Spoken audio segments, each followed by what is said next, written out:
Hello YouTube, what is up?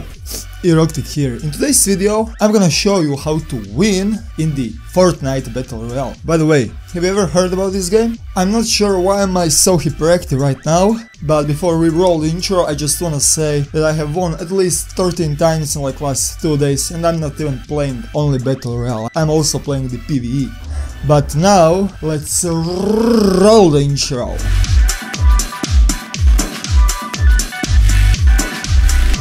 Okay, so this is my 11th victory. I'm always jumping with the same tactic. Right on the beginning there is a lot of players that are jumping out. Don't be like them. Don't be a Storm Pro and kill 15 people on the beginning of the round. I have a different approach to the Battle Royale. My approach to the Battle Royale is to be on the location where there is not that much people, okay? And I'm focusing all the time where are the cities around me, where are the hills around me.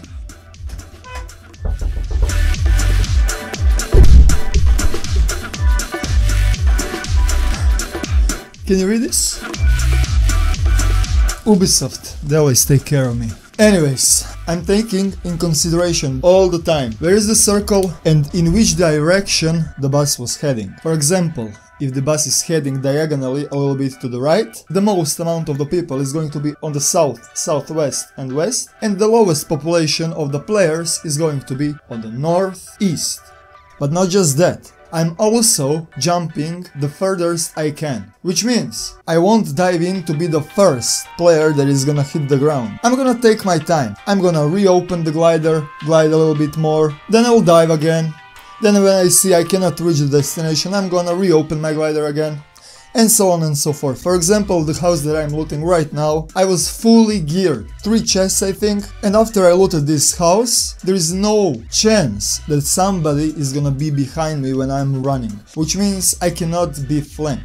And when I head towards the city that is next to me, for example, I'm gonna be the guy that is gonna spot the enemy that is running through the streets. Why? Because he's still looting the city, because city is big, right? Another thing that I wanna point out.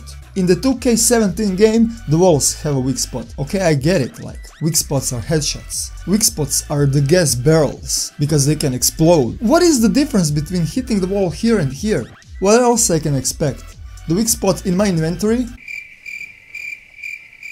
Whenever you're hitting the stuff, you're gonna get this dot, this indicator. You're gonna do double damage to the objects if you hit this dot, but whenever you hit, the dot is instantly on the other place, and it is really hard to hit 2 crits at once, just because you cannot predict, because you are hitting too fast. However, since the dots are instant, hit 2 objects at once. For example, if you need metal and you wanna break through the wall, hit the wall, then hit the metal, then hit the wall, then hit the metal. The reason why is because you can predict the crit spots, and you will be always critting. Another thing, I'm farming the Pleasant Park, and look at the circle. I can predict, thanks to the map and thanks to my knowledge where the majority of enemies are, I can predict from which side the player is gonna come into the town. And of course I was camping this part of the town, and of course the pleb was in front of me and he got shotted. But if you're on a safe spot, if you're on the upper ground, if you're in the cover, you will have no problems with flanking them like a pro. Another thing that I want to point out. Right cornering. You see, you cannot swap the camera on the left shoulder, which means you're gonna always be killing from the right side. The reason why is because when you're holding the gun and the wall is right here, you can kill the target and he cannot kill you. But if the wall is on this side, your body is fully exposed and the enemy can kill you. Which means, if you're shooting from the right side of the wall, you don't even need to have accuracy. And when you're flanking, always flank from the right side. Now I want to talk about mid-game. The circle is smaller and smaller, and you know that on the opposite side of the circle there is more enemies, which means you can travel a little bit more safely. But still, since the circle is a little bit smaller, just because the map is not that big and it is easy to move from location to location, it is really smart idea to travel on the risky places with already preloaded wall. What I mean by that is you should have equipped wall and you should also jump. Because thanks to the camera angle, when you jump,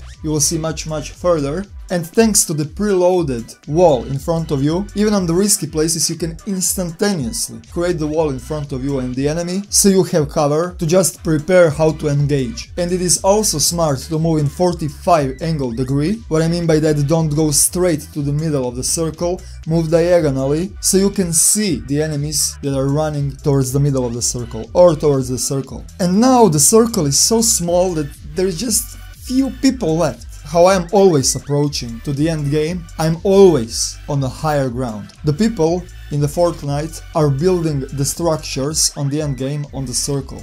It is not that hard to spot the enemy. And speaking of that, there is a lot of bushes around, and it is really smart to hide into the bushes or below the Christmas trees. I forgot the name of them, but you know, the Christmas trees. Because the leaves have the collision and there is a lot of shadows underneath that tree.